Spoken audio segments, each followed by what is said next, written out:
everybody. Hi, we're here today on Friday and we're going live, and the purpose of this live is to be a week in review on the one hand. So we're going to review the dynamics of the week, some of the key ones, especially that we just came out of a Taurus new moon and that Jupiter is entering Pisces, and that we are gearing up for Gemini season to officially begin. Woo-hoo! So there's this prolific sense in the air, this like sense of prolific communication taking place, and still being in this kind of like earthy, lush Taurus season sort of vibes. And so we're trying to get a sense of what the ground is for connecting with nature, and also this kind of sense of going forward and going into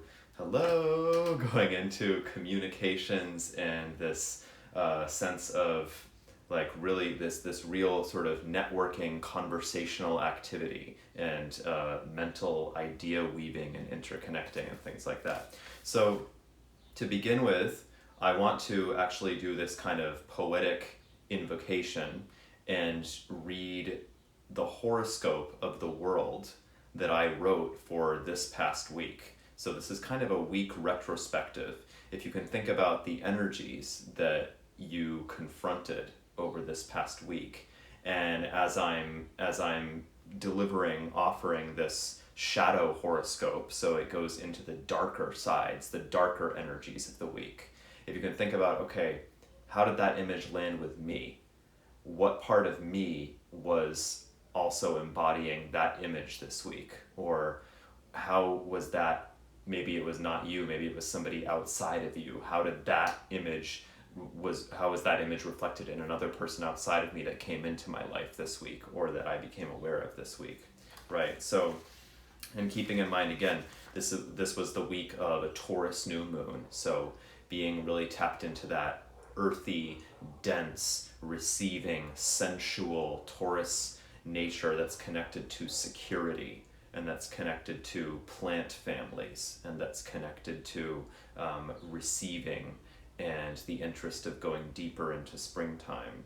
So here is the shadow scope of the week. This is, if the dark side of the week spoke, this is what it would say. The week of May 11th, 2021. With Jupiter entering Pisces and a new moon in Taurus, all the green faces of spring peek through the rustling leaves in the Earth's hall of mirrors. The vastness of Earth's home terrifies us. We'd rather corner ourselves into one patch of land than roll and shake all over the worms. As in a kingdom facing drought, with all the masses parched and starving in front of a priestless chapel, we grab for the needles and powders as mystical substitutes. In fact, a hole in the royal family's connection to divinity at the center of the world. The priest, a Where's Waldo relocation in the crowd of junkies. A hallucination of continuously changing forms, from animal to human, carries the raw pain of homelessness. Bulls are we, disguised as bakers, storming in circles on a patch of land marking our territory, fending off intruders.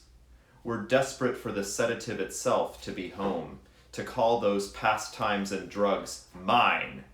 But deep down, we know the green-faced hobos peeping out of the bushes are inescapable. The people who don't have a clear home, who don't insulate themselves, who are willing to be out there, are the ones who invisibly polish the beauty of the fortress when nobody else is looking, they whisper. The species can adapt to the earth itself as its home. You don't need to be so scared.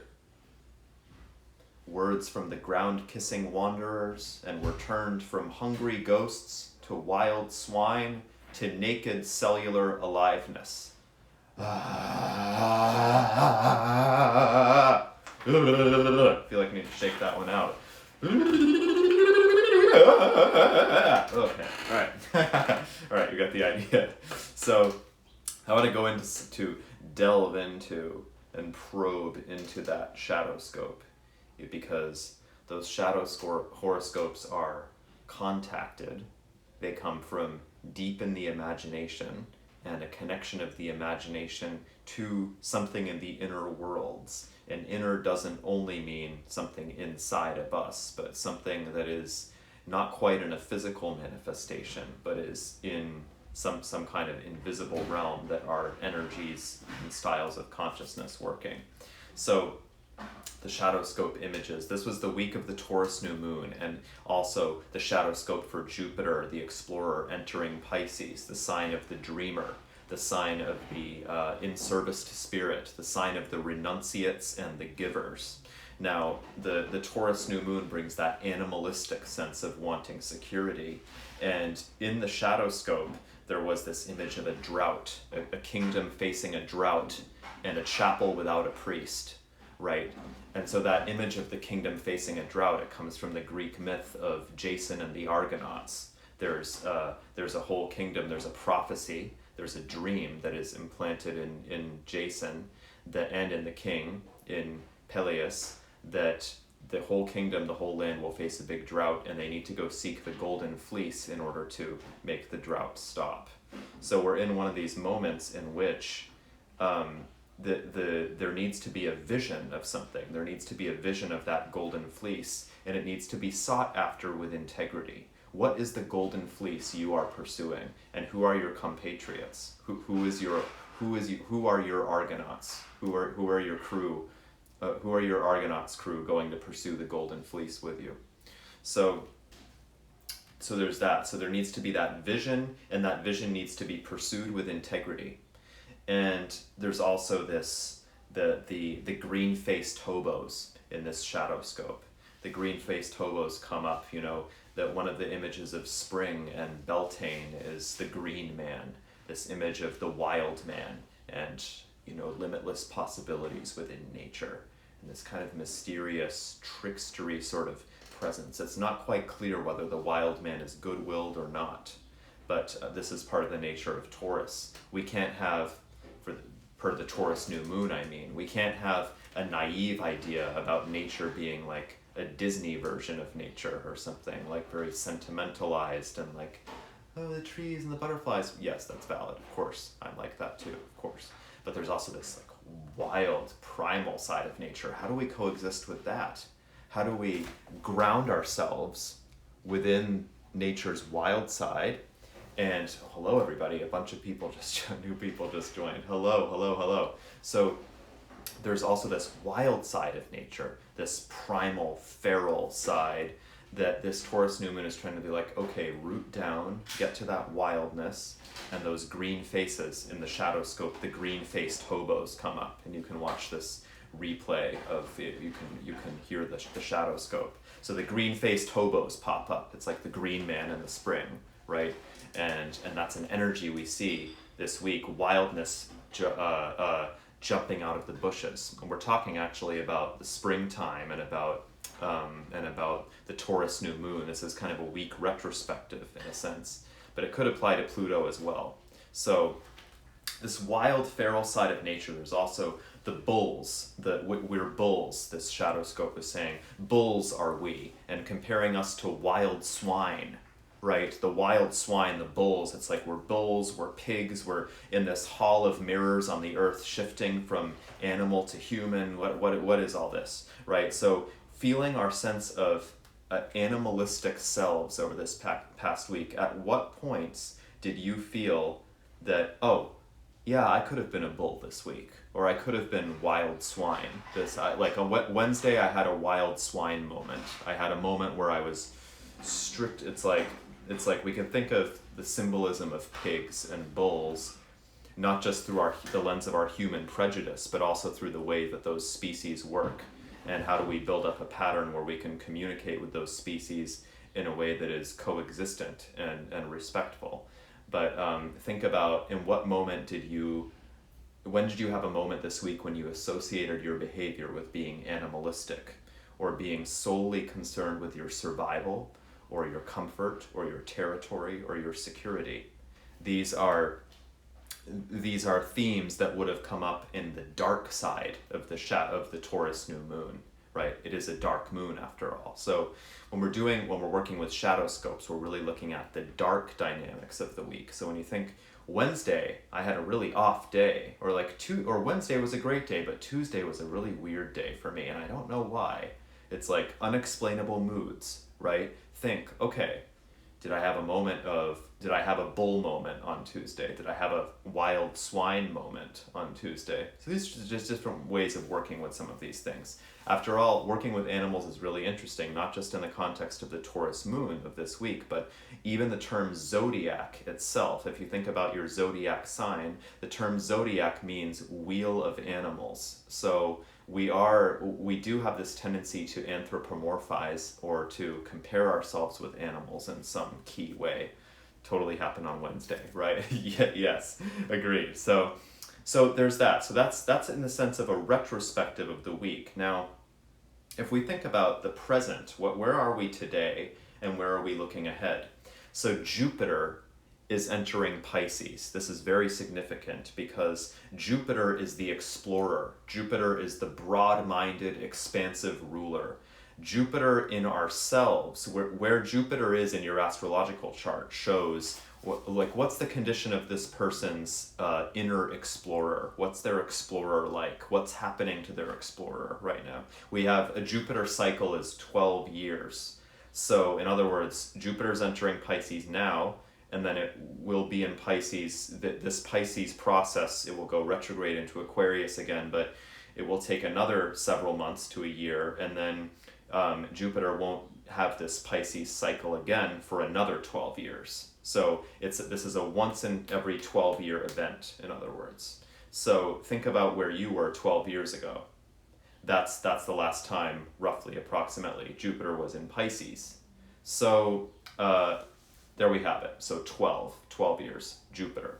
And Jupiter is the explorer entering Pisces. It's concerned with a planetary home. So why am I saying this? This is not something necessarily obvious in the symbolism, but in that shadow scope we had the green-faced hobos that were talking about kissing the whole earth, not being afraid of claiming the whole earth as home.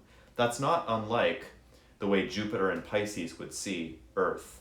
It would see the vast ocean, land and ocean, and the vast cosmic possibility and romantic possibility of being able to claim the entire planet as home. And how do we do that? How do we do that in a way that is inspired, in a way that is also grounded at the same time as being inspired? And again, like the Argonauts, like Jason and the Argonauts, going to claim the golden fleece to save the kingdom from the drought, right, in the myth. How do we do that? How do we have that vision of the need to go get the golden fleece came from the vision, the dream. And that's exactly what Jupiter in Pisces does. Jupiter plants those visions. Jupiter plants those visions and those dreams of what needs to be done so that the kingdom does not face the drought. And so with the green-faced hobos telling us, you need to claim the whole planet as your home. You need to claim this planetary home. There's an ecological vision. There's a vision of working with the environment here. There's a vision of being better coexistent with our environment, realizing we're dependent on it and that we live in nature. So there's also a vision of romantic possibility within all of our social networks that needs to take place. We need to infuse our networks with love and realize that community care needs to be a thing. So, but let's go back to the basics. Jupiter, the explorer in Pisces, the sign of the dreamers, the sign of being in full transcendental service to spirit, the sign of the renunciate in some sense, the sign of the giver. It's that Pisces wants to give. Jupiter is generosity in the first place, and we need to be better stewards of the environment. Exactly, yes. Jupiter is generosity. Jupiter is generous. Jupiter loves giving. And Pisces is the kind of the bodhisattva, the compassionate warrior, the one who just wants to give endlessly to the world for the benefit of all beings. So how do we do this? How can we do this? Now, In the shadow scope, though, we also heard about drugs. We heard about powders and needles. Where did that come from, right? In the midst of this drought-facing kingdom. The reason is because the shadow side, every sign in planetary energy has an evolved and an unevolved side. The unevolved side of Pisces, and of Jupiter in Pisces as well, is addiction and confusion, and in some cases narcotics, numbing ourselves. I'm going to numb myself out, and I'm going to lay myself out on the vast cosmic ocean by numbing myself through drugs of different kinds. And so when the kingdom faces drought, we're going to turn to needles, powders, narcotics, different ways of escaping, numbing ourselves, having a psychedelic perception of reality in some way.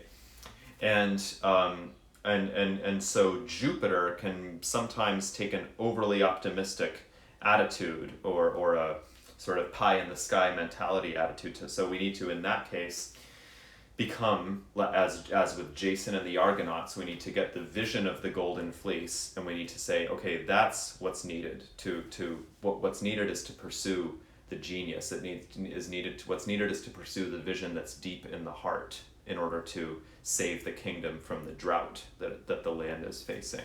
Okay, so a planetary home, ground-kissing wanderers, the sky is the limit. Again, this is the Jupiter in Pisces. It's the explorer in the land of the dreamers, in the land of those who are in service to spirit, in the land of the givers. So who are you giving to, and what mountain are you climbing? An explorer, it benefits an explorer to know what mountain they're climbing, right? Where am I hiking right now, and what is the route?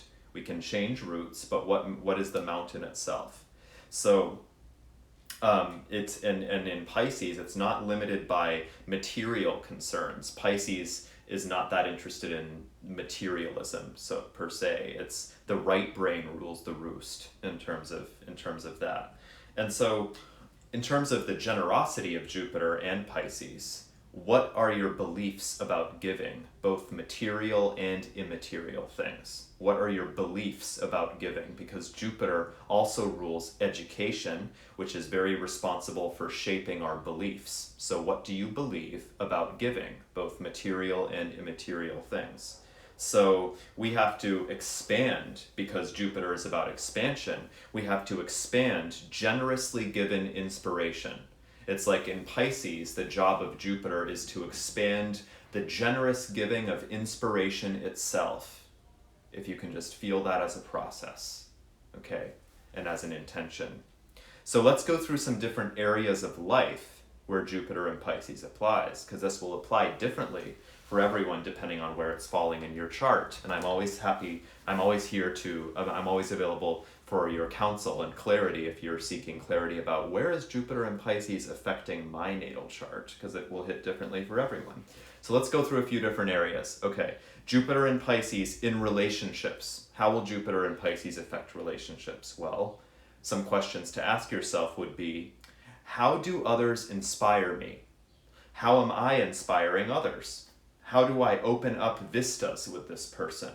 What is the universe of limitless possibilities that's shared between me and this other person? And how can I expand my appreciation of it? You can start thinking about these things even today, even this weekend, because this is what the cosmic energy is. Okay, so those are some questions for relationships. Now, how about in money? How does Jupiter in Pisces affect money? So in money, a question could be, how much can I generously give without wanting to be noticed? Because Jupiter also does want to be noticed. Jupiter's the charismatic ruler, right? And in some sense, many different kinds of kingship could be associated with Jupiter, or preachers or teachers, those different kinds of things. But so how much can I generously give? And just notice, how much recognition do I need for that? And to honor that, sometimes fine-tune it. Am I aware of the flow between generosity and spiritual wealth that triggers material wealth? So am I aware of that feedback loop? There's a feedback loop between generosity and feeling spiritually wealthy that also does attract or draw in some sense of material wealth, or at the very least a sense of appreciation for what we do have, right? And then another question connected to money for Jupiter and Pisces is, how can I rejuvenate my optimism about the many possibilities within my financial situation? See, sometimes we can get very lower octave Saturn about our financial situation. And what I mean by that is, if Jupiter expands, Saturn contracts. And so Saturn can contract our attitude in a disempowering way when we start thinking, oh, I have no options. My financial situation is, I have this mess or I have that mess, and I'm in a corner. I've cornered myself. I have no choices. I'm stuck in this job. I'm stuck in this thing. I'm stuck in this program, that program. No, it's like, I can't, that's too overwhelming, right? I've been there. And so Jupiter asks, you see, Jupiter will always kind of cut through Saturn in a certain way, because the Olympians in the mythology, which Jupiter is an Olympian, the Olympians won out over the Titans, and Saturn was a Titan. So, and the reason is because the human passions need to be honored. And not that the Olympians are only about the human passions, but it is representative of human passion and difference. Okay, so honoring our human passions and difference. How can I rejuvenate my optimism about the many possibilities within my financial situation? You have choices, you have options, okay?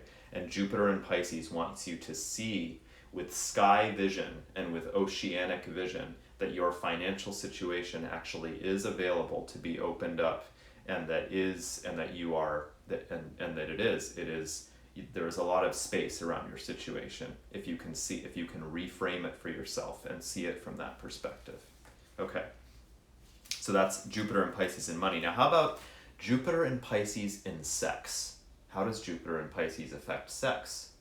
Okay, so think of questions such as, where is the liminal space between feeling in my body and feeling out of my body in sex? Part of the reason is because Pisces connects with the emotions, so in a sense it is embodied, but in a sense Pisces is interested in the transpersonal. It's interested in what's very vast and potentially seen as beyond the body, beyond the personal body, or how do the molecules and atoms in my body, connect with the entire, how is it like a hologram or like a reflection of the entire ocean, right? So how do you connect that to sex? That would be a Jupiter and Pisces question, okay? Another one could be Jupiter and Pisces in sex. How do I expand my romantic and imaginative enthusiasm within sex? How do I expand my romantic and imaginative enthusiasm within sex? So that those would be Jupiter and Pisces in sex questions. Now, in health, how about Jupiter and Pisces as it applies to health? And in health, we're talking about both physical and emotional health. So think of health as the health of my body, how do I feel? Also the health of my daily routine, the health of my home, domestic environment. Do I feel like I'm in an okay, healthy, safe, sheltering environment? I'm combining some different kind of things with health here, which if we were analyzing an astrological chart, we might kind of spread them out and differentiate them a little bit more specifically, but we're grabbing the big chunks here. So this is about finding what's really beneficial, what's useful. So Jupiter and Pisces in health could ask questions like, how do I expand the self-awareness and the self-compassion that I need to know what energetic burdens are mine to take on and what are not mine, but I have empathically absorbed them anyway? So very important is to have the discernment, because Pisces will just want to, like a compassionate warrior, Pisces will just want to take on everything, right? It's the world's suffering is my suffering. Let me take it on. Yes, I will take it on and transform it, right? But it's helpful in a human body to realize that there are certain energies that are of our own, And there are certain things that we take on unconsciously sometimes that can cause some distress or upset in the body, but that can also, if we become conscious of that, serve as greater lessons or sources of understanding as we become aware of them. So again, yeah, how do I expand the self-awareness and self-compassion and discernment to know what energies I've taken on, and what energies are of my own, what energies have I taken on in a just way that really feels like that was through my own volition and I knew what I was doing, and what energies have I taken on unconsciously and perhaps not to my benefit but detrimentally. So can I focus on a big one is, can I focus on expanding, again, because Jupiter is about expansion, can I focus on expanding my discernment of that, what is mine versus what I take on? Can I focus on expanding my discernment of that instead of expanding what I take on, right? Because sometimes we just, especially people with a lot of Pisces, sometimes we'll just expand what we take on, kind of blindly, and so really powerful is to actually expand the discernment, expand my discerning awareness by contemplating what energies feel off in me, and have I taken that on unknowingly to gain some greater understanding of something, but now it's become stuck energy that I need to lift out of my body, through just visualizing, it coming out and feeling the catharsis that I need and that sort of thing. So that's Jupiter in Pisces as it relates to health. Expanding the process of discernment, expanding that discernment really. Now, Jupiter in Pisces finally and importantly in creativity. How does Jupiter in Pisces affect creativity? Well, a question could be, or rather, as opposed to a question, it could be phrased as a directive. Show me where I can expand the way that I spread the message of my dreams. Yeah. Show me where I can expand the way that I spread the message of my dreams. That's Jupiter in Pisces in your creativity. Because again, the kernel, the seed of this is all about dreams and visions.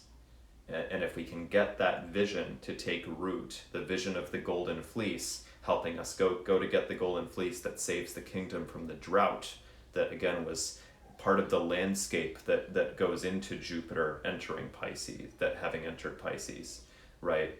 Then that's really the core of Jupiter in Pisces, getting those visions and those dreams. And we've been in this dynamic for a while about getting the vision and then using different methods to ground the vision and be able to articulate them, which brings us into Gemini season, which will officially start next week. Next week, Gemini season begins when the sun goes into Gemini, and it will be this kind of speedy, prolific communication. And we're already getting glimpses of that, but next week is full out. So be ready to meet that level of conversation. There's a lot of I'll be releasing some material about this over the next week, and also going live again on next Friday. There will be some material about mind and the connection between the word mind. The word mind actually has origins in the verb to remember. Mind and remembering and love remembering and love are both etymologically part of the word mind, actually. So it's interesting because mind, we tend to think of neutrally in the place of in a sense of intellect or thinking or being detached from emotions. But mind in its etymological roots actually connects with memory and with love. So being mindful actually involves infusing our conversations and our communications with being able to remember, having a connection to the past, to the roots, and also having a love connection as well, or the heart being involved. So that's very important to keep in mind as Gemini season comes up. So, if you consider, if you've been with me for this whole video and you can reflect back to the beginning, when what delved into the shadow scope, we had these images of the drought, the drugs, the wild swine, the green-faced hobos, these different things. Just reflect on this past week and where you are today and where you are looking ahead, and think, do these remind you of any sensations or moods you got into this week, or behaviors you had, or behaviors you saw outside of you? And since we're dealing with some shadowy images this week, we could call this like shadow work, in a way. I mean, that term is very often used. I'm just saying we're working with shadowy stuff.